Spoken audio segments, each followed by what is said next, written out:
Hello, I'm Elfie and in today's video I will show you how to put together this handy gadget pouch. It's fully zippered so you can open it up to see inside, contains 2 pockets to organise your things, and it's padded to offer protection when on the move. The link to this pattern is below in the description, so click that to take you where you can get it in an instant download. With your pattern, you get fully illustrated instructions, but this complimentary video takes you through the steps too.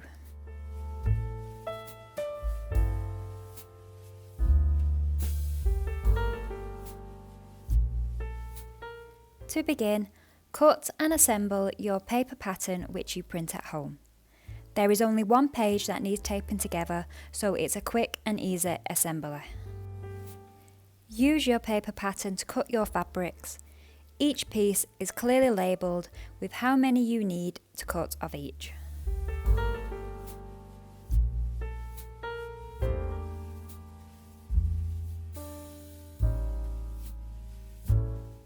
Fabrics I recommend are sturdy cotton twill, drill or canvas. Heavyweight fabrics like denim, upholstery fabrics would be good too. You need something strong with structure to keep its shape. I have used a wool mix in this example. For lining, you want regular cotton or quilting cotton. Poly cotton is fine. The lining is fully secured to the main fabric, its primary purpose to make the inside look pretty too. Finally, one of the pockets is made from a mesh or net. This isn't essential, it's just so you can see what's inside. If you don't have net, just use your regular lining fabric instead.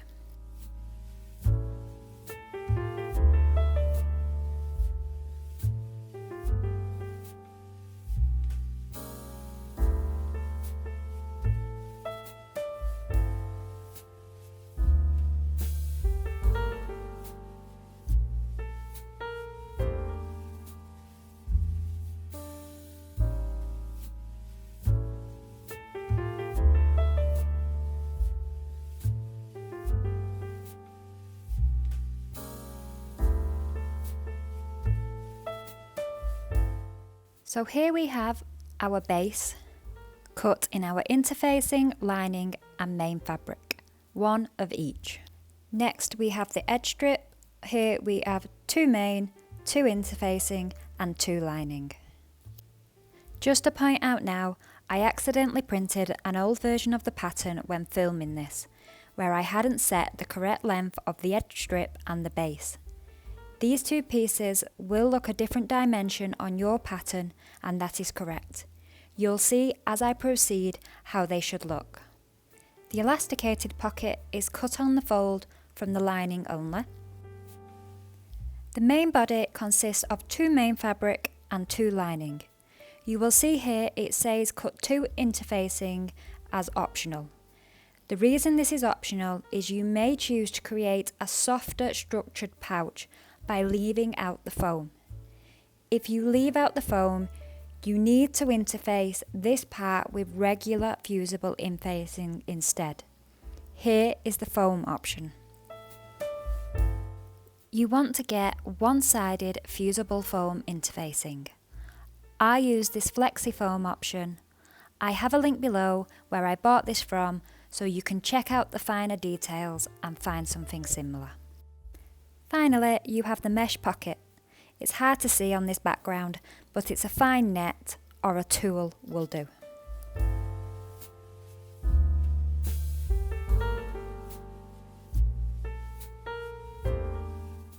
Additional materials you will need is a 30cm zip, bias binding, a 5/8 inch wide is fine.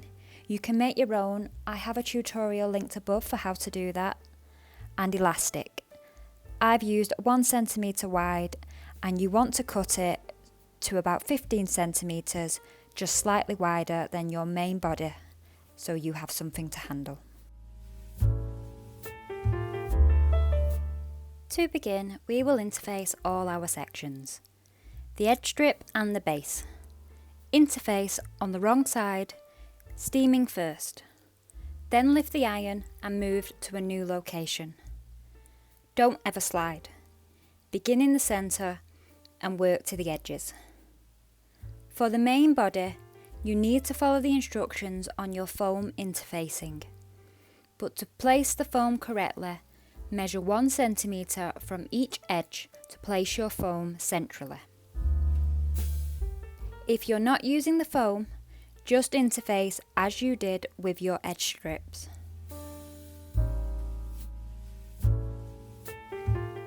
We can now place our main body lining on top, right sides facing up, sandwiching the foam inside.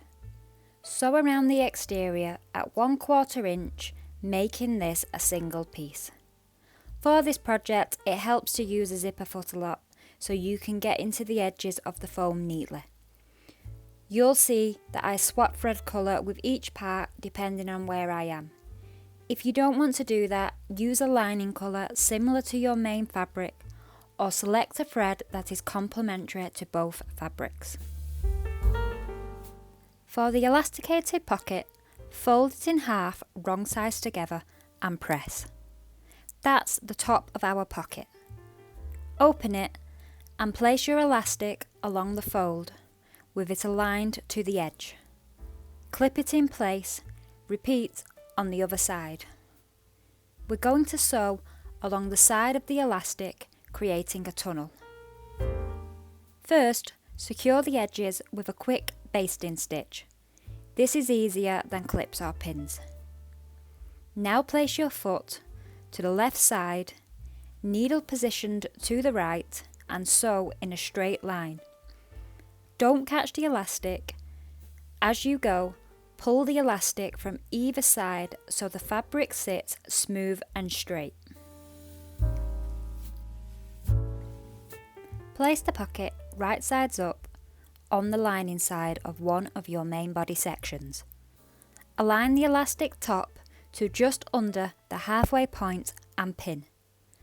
The fabric should overlap the bottom edge by about 1 centimetre. Pin down each side aligning with the main body edge. Then, to pin the bottom edge, we will gather in the excess fabric using small pleats or folds.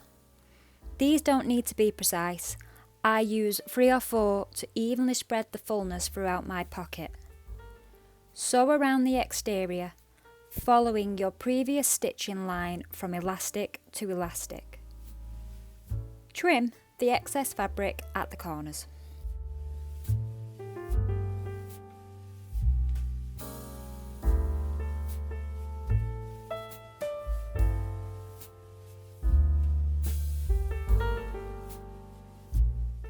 The net pocket is completed by placing a length of bias binding along the top edge. I'll place this on something dark so you can see. Cut your strip slightly longer as it is easier to hold, and begin by pressing it in half wrong sides together. Clip or pin onto the top edge of your netting. Top stitch in a straight line 1/8 inch from the bottom edge. If you have a more open weave on your net, it can help to reduce your stitch length during this step. Place this on your remaining main body, and you want the top of the pocket to be just below the halfway mark. Make sure you have some of the net overhanging at the bottom by about 1 centimetre. Align the sides and then secure the centre bottom. Now fold the excess in, forming a pleat, and do the reverse on the other side. I use 2 pleats on the net pocket. Sew along the 1/4 inch line round the edge seam again, securing this down. Backstitch at beginning and end. Trim the excess net fabric to the main body.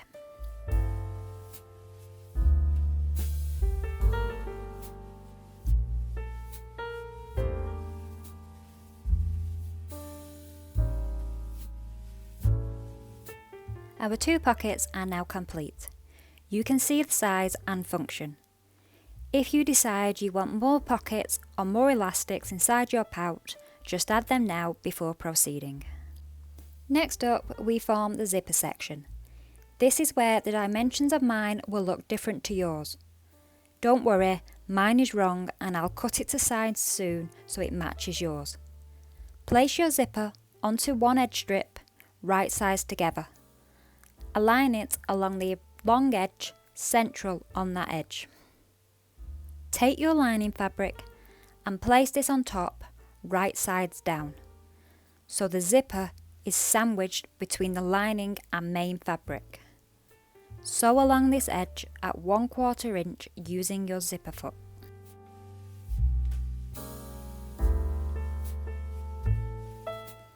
Press this seam open. I cut this to length next. You don't need to do that, but we will now look the same. To complete this first side, top stitch down this edge 1/8 inch from the zipper.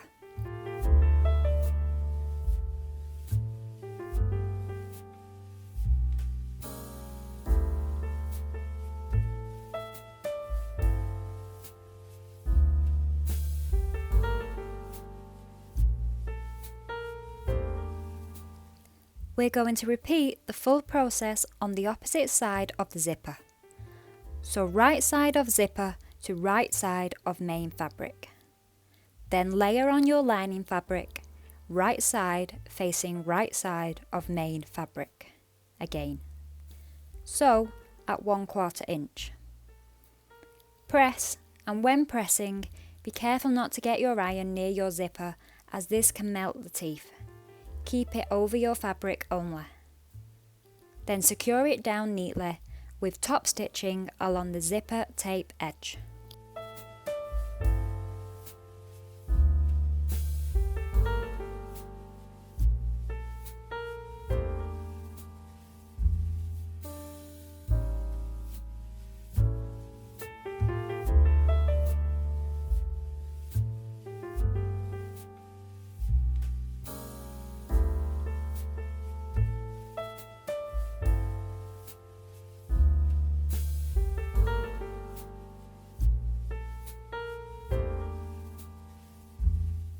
Take your base main fabric, yours is half the length of mine. Again, I will shorten this to match yours later. Align with the short edge of your completed zipper section, right sides together. Pin, then flip it over. Then, on the same edge, align your lining fabric, right sides together. You're sandwiching the zipper section between the matching base sections. Sew 1 centimetre from the edge. Turn the right way round, press and then top stitch 1/8 inch from the seam on the base section.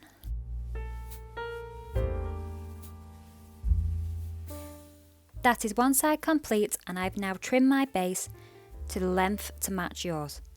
The next bit looks more complicated than it is. We're going to repeat the steps just done but for the other side. Main fabric, right sides together, aligned on the short edge. Flip over, lining fabric, right sides together, aligned on the same short edge. Sew 1 centimetre from the edge. Flip the fabric the correct way round and we now have a continuous loop. To finish, we just have to top stitch 1/8 inch along this last seam as we did on the other side. Because it is a loop, this is harder, but if you just position your fabric carefully, you'll sew it without catching the other side.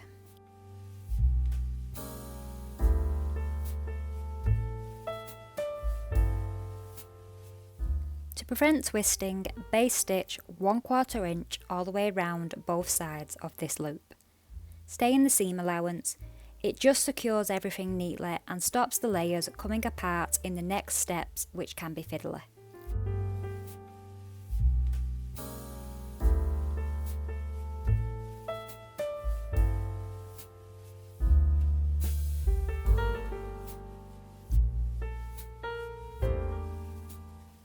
Now we are going to attach the edge loop to the main body parts one at a time.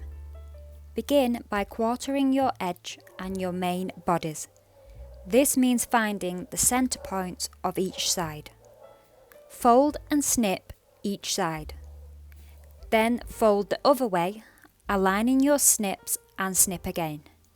You have perfectly even quarters now.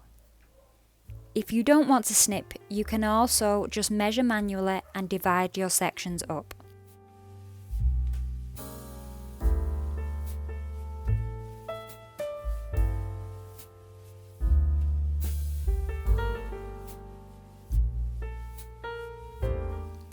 Find your base on your edge and the bottom of the pocket on your main body. Use this as the first centre point you match up. Pin this point right sides together.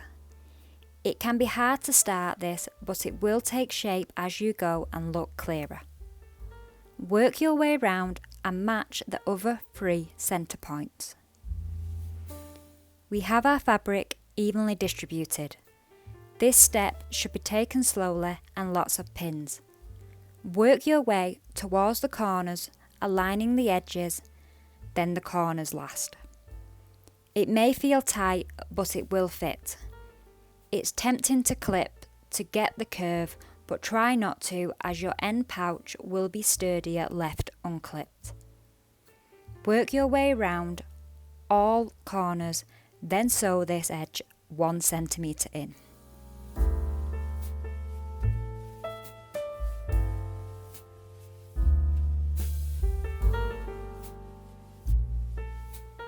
Use your zipper foot and feel the edge of the foam as you go with your fingers to get a nice, neat exterior. You do have a lot of fabric under here, so if your machine allows it, work with your needle left in at the end of the stitch.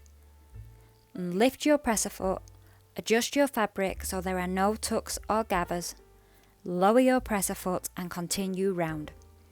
Go steady, adjust constantly and you will get round to the other side.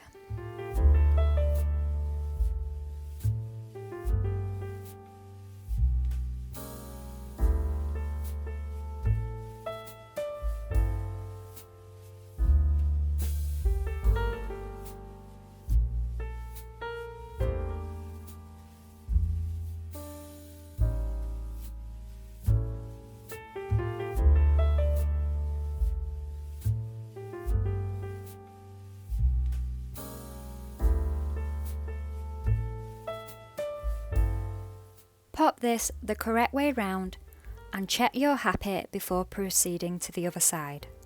Make sure there are no tucks or grabbers along this seam. Before you attach the other side in the exact same manner, open your zipper.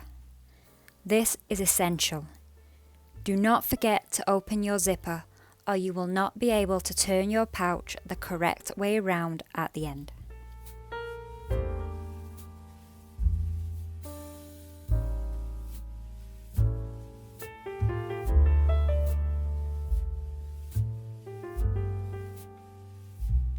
So for the second side, match the centre points of each side, then work your way to the corner for each quarter till you have all the way round pinned. Sew at 1 centimetre seam allowance. There is even more fabric this time around, but just adjust as you did on the first side.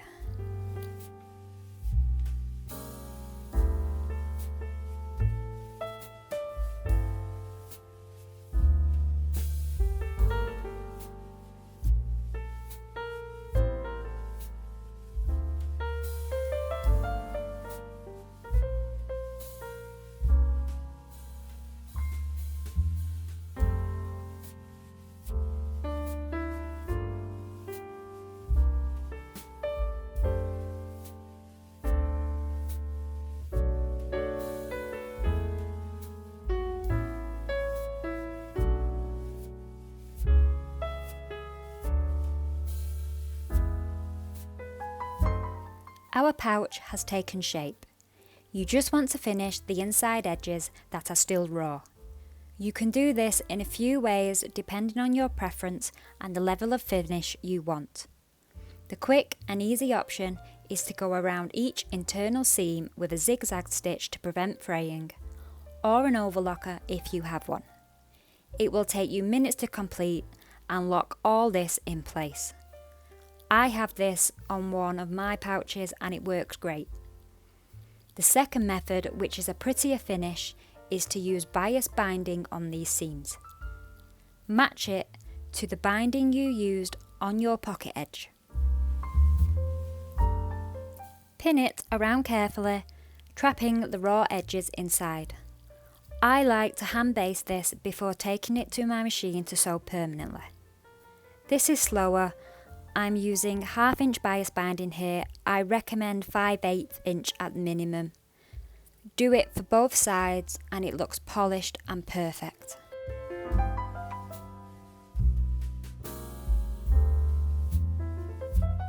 Here is our finished gadget pouch. Pop it the right way round and go around the edges, pushing out the corners. You will feel these are really sturdy and structured and offer protection to what's inside. You can load it up with what you need.